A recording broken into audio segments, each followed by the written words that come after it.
السلام علیکم ورحمۃ اللہ وبرکاتہ۔ آج ہم سورہ نساء پارہ نمبر 5 کی آیت نمبر 66 کی تفسیر اور لفظی ترجمہ کریں گے انشاءاللہ تعالی۔ اعوذ باللہ من الشیطان الرجیم، بسم اللہ الرحمن الرحیم۔ وَلَوْ أَنَّا كَتَبْنَا عَلَيْهِمْ أَنِ اقْتُلُوا أَنفُسَكُمْ أَوِ اخْرُجُوا مِنْ دِيَارِكُمْ مَا فَعَلُوهُ إِلَّا قَلِيلٌ مِّنْهُمْ وَلَوْ أَنَّهُمْ فَعَلُوا مَا يُوعَظُونَ بِهِ لَكَانَ خَيْرًا لَهُمْ وَأَشَدَّ تَثْبِيتًا۔ فرمایا، اور اگر ہم واقعہ ان پر فرض کر دیتے کہ اپنے آپ کو قتل کرو یا اپنے گھروں سے نکل جاؤ تو وہ ایسا نہ کرتے، مگر ان میں سے تھوڑے، اور اگر وہ واقعہ اس پر عمل کرتے جو انہیں نصیحت کی جاتی ہے تو یہ ان کے لیے بہتر اور زیادہ ثابت قدم رہنے والا ہوتا۔ اس آیت مبارکہ کا تعلق بھی منافقین سے ہے اور اس میں ان کو ترک نفاق کی ترغیب دی گئی ہے۔ یعنی چاہیے تو یہ کہ اللہ سبحانہ تعالیٰ کا حکم ماننے میں جان و مال کی بالکل پرواہ نہ کی جائے، مگر یہ ایسے ہیں کہ اگر کہیں ان کو اللہ سبحانہ تعالیٰ اپنی جانیں ہلاک کر ڈالنے یا اپنے گھر چھوڑ دینے کا حکم دے دیتا تو یہ اس کو کب بجا لانے والے تھے۔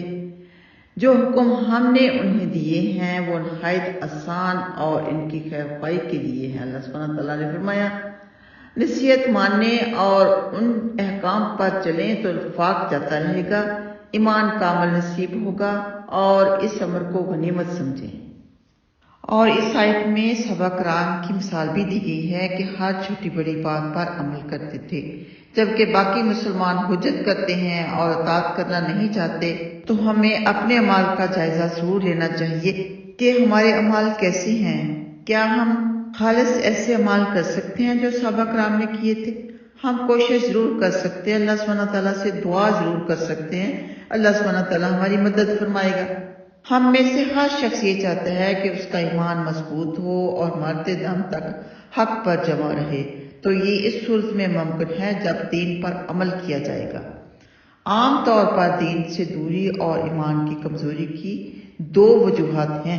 ایک وجہ شک ہے، اللہ اور رسول اللہ صلی اللہ علیہ وآلہ وسلم کے احکامات میں شک۔ آپ سوچتے ہیں کہ ایسا کرنا چاہیے کہ نہیں، یہ شک ہو جاتی ہے۔ یا کوئی حکم سن کر یہ کہنا کہ یہ مجھے صحیح نہیں لگ رہا، میں نے تو کبھی ایسی بات نہیں سنی۔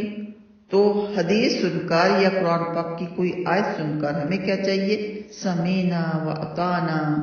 اور اس شک میں بھی نہیں آپ کو پڑھنا چاہیے کہ اللہ مجھے معاف کرے گا کہ نہیں، پورے یقین کے ساتھ سوچ لیں کہ اللہ نے آپ کو معاف کر دیا۔ تو شک کا علاج کیا ہے؟ علم کا حصول۔ علم آپ کے اندر یقین اور پختگی لے کر آئے گا۔ دوسری وجہ شہوات بھی ہیں، مثلا کسی کو نیند پسند ہے، کسی کو رات دیر تک جاگنا پسند ہے، کوئی کھانے کا شوقین ہے، یعنی ان سب سے لطف اندوز ہوتے ہوئے ہم دین سے دور ہوتے جاتے ہیں، اپنے نفس پر کنٹرول کھو دیتے ہیں اور شہوات کی مانتے چلے جاتے ہیں۔ اپنے نفس کو لگام ڈالنا ہمارا خود کا کام ہے۔ آج ہم پکا ارادہ کر لیں کہ ہم نے اپنے نفس کو کنٹرول کرنا ہے، اللہ سے مانگنا ہے، جو بھی مانگنا ہے اللہ سبحانہ تعالیٰ سے مدد مانگنی ہے، استقامت اختیار کرنی ہے، دین پر، دین کے ہر حکم پر جمے رہنا ہے۔ یقین مانے یہ بہت بڑا جہاد ہے اور اسی کا نام ہے تقوی۔ جو پرہیزگار ہوں گے وہ جائیں گے جنت الفردوس میں انشاءاللہ تعالی۔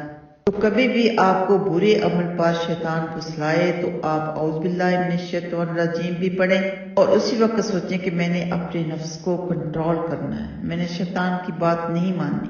اللہ سبحانہ تعالیٰ سب کو ثابت قدمی کی توفیق عطا فرمائے۔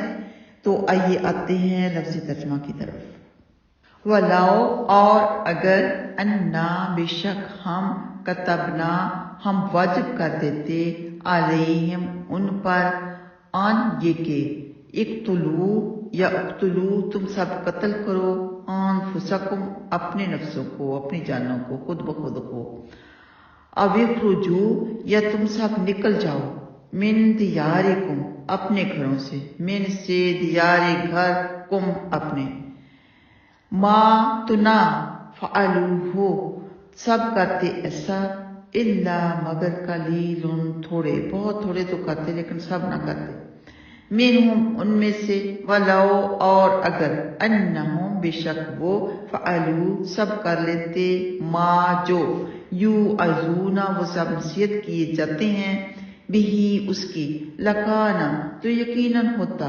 خیرن بہتر، لہم ان کے لیے، و اور اشد زیادہ مضبوط ہوتا، شد مطلب مضبوط کو کہتے ہیں، جیسے کنگیسی ہوتی ہے نا، شد بنی ہوتی ہے آیات کے لفظوں کے اوپر تو ہم اس کو سختی سے پڑھتے ہیں، جیسے کہ یہاں پر ہے اشدہ تو دال کے اوپر شد ہے تو ہم نے اس کو ملا کر سختی سے پڑھا، تو مضبوطی کو کہتے ہیں شد، اشدہ زیادہ مضبوط ہوتا، تثبیتا ثابت قدمی کے لحاظ سے۔